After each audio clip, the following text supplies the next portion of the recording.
This episode is sponsored by SmartVestor. Connect with an investing pro for free at RamseySolutions.com/invest.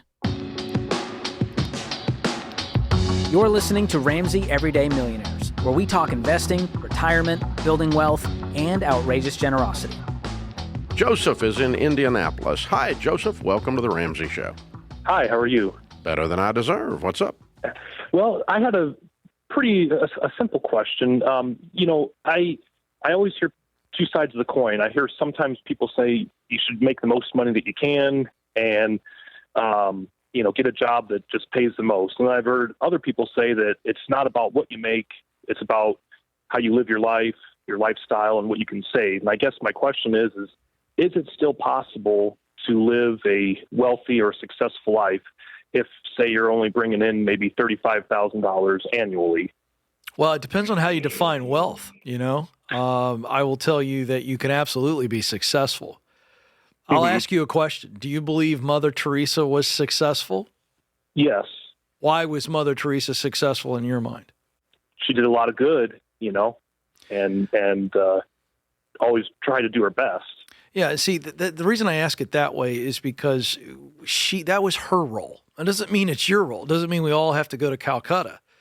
But Mother Teresa chose to serve, to live in that way. That was her specific design, her role, her time in history. So let's answer the success question that way. Success to me is not just about work results. Success is what am I relationally? I have a relational purpose as a husband and a father, a son, a brother, a friend, a coworker, an employee. I've got some relationship purpose in my life, but I also have professional purpose. So that's the success thing. Now, building wealth, wealth to me is not just financial wealth, but we've got teachers that are the average salary, not average, the median right now is about $61,000 in the United States. And we have a lot of millionaires who have been teachers and they've lived on less. They've chosen to define success differently, and as a result, they've put money away and they've saved. They've lived like no one else, and so now they live and give like no one else. So $35,000 does limit the speed and rate by which you can stack and save money, and I think you can make more. But theoretically, yes, you can be successful and build wealth. Earl Nightingale said the definition of success is the progressive realization of a worthy goal or ideal. Mm-hmm. Now, here's the problem with your question, the framing of your question. You say it's two sides of a coin. It's not two sides of a coin. There are two possible outcomes, okay? Either I don't make a lot of money and I do something that I'm fulfilled in and I'm successful, but I struggle financially. Or I make a lot of money doing something I hate and I don't struggle financially. Those aren't the only two possible outcomes. There's a third one. How about I do something I love that really benefits mankind and I make a huge pile of money? Why do you have to make less to be satisfied? Why do you have to make less for it to have meaning? You don't. That's a fatalistic approach to this whole concept. And so here's the point. If you make $35,000 a year and that's all you ever make and you never get a raise, well, you suck. You should get a raise. You should have some progressive realization. You should have progress. You should get better at what you're doing and make more money, at least in your chosen field. So the idea that I have to, somehow live at the bottom rungs of the socioeconomic ladder in order to be a worthy person or in order to be doing good works is simply not true.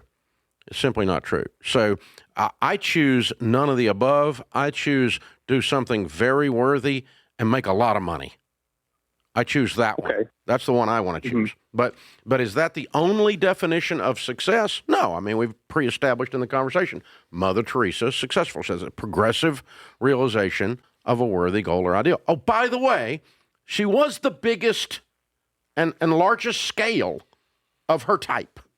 That's right. I mean, the number of hungry people, the number of people that were ministered to was massive. That's right. But not commensurate to the amount of money she made. Well, she didn't make any money. That's right. She took a vow of poverty. That's exactly right. She didn't make any money. And she came from a wealthy family. That's exactly right. And abandoned the inheritance in order to become a nun.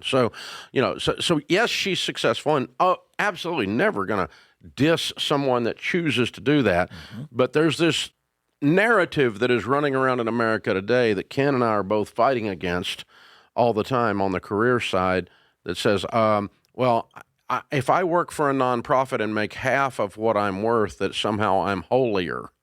No, it was just a dumb choice. You're not holier. Or, you don't really mean that as a dumb choice. You don't mean that.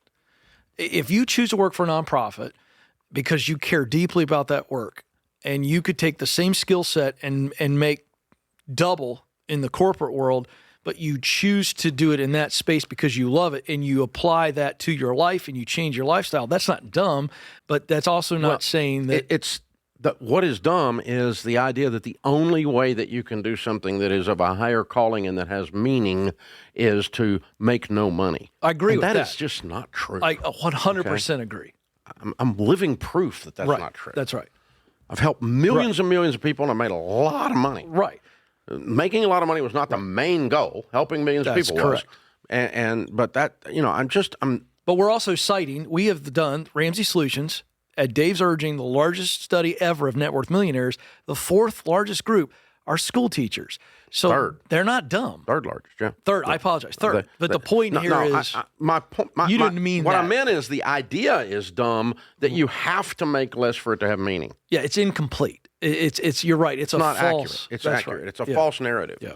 And so that's what I want to push back against. And if you make $35,000, if you make the same exact amount of money, unless you're Mother Teresa and you took a vow of poverty, if you're in a career field and you make exactly the same for 30 years, that by definition means you are not progressing. Yeah, there should be some You're not getting better. That's and that's correct. Not okay either. Yeah, that's correct. You need to be getting better. You need to be better in your service to humanity, better in the level of meaning that you're getting from the work, better in your excellence, better in the scale of what you're doing. If helping 3 stray dogs is a good thing, then helping 3,000 of them is a better thing. That's right. Okay? So, whatever it is you're doing, you should be getting better at it. You should be progressively, the progressive realization of a worthy goal or ideal. It's a really good definition. So one of the best. Cool question. Yep. Cool question and a good discussion. But don't let people sell you this idea that the only thing that is good is unproductive. It's quite the contrary. Thanks for tuning in to Ramsey Everyday Millionaires. To learn more about investing, visit RamseySolutions.com/investing or click the link in the show notes. Ramsey Solutions is a paid non-client promoter of participating pros. Learn more at RamseySolutions.com/SmartVestor.